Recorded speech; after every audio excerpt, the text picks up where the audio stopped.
ГСП онлайн. Городские новости сейчас. 1 апреля в России отметили День геолога. Для Ухты эта профессия особенно значима. Наш город стали развивать из-за обнаруженных месторождений нефти. С середины прошлого века нефтепромысел начал активно расти. Вместе с ним в Ухте появился и костяк геологов, тех, кто открывал путь черному золоту на поверхность. Отцы ухтинской геологии по сей день в строю. Даже если и на пенсии, это профессия с первого дня и до конца.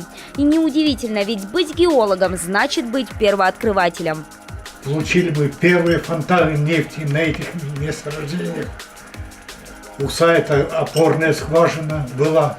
Это опорные, это первые скважины, которые располагались на территории Тивано-Печорской провинции с целью уточнения геологического строения. Западный Тебук – мои первые две скважины. Первый западный Тебук, вторая западный Тебук.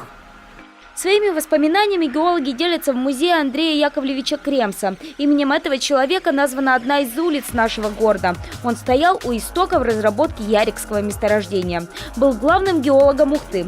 Теперь в его квартире проходят лекции, экскурсии. Подросткам рассказывают о геологии. А те, кто отдал профессии всю жизнь, свой профессиональный праздник еще и занимаются делом. Восстанавливают фотоархив Кремса, желая оставить потомкам как можно больше имен ухтинских первооткрывателей.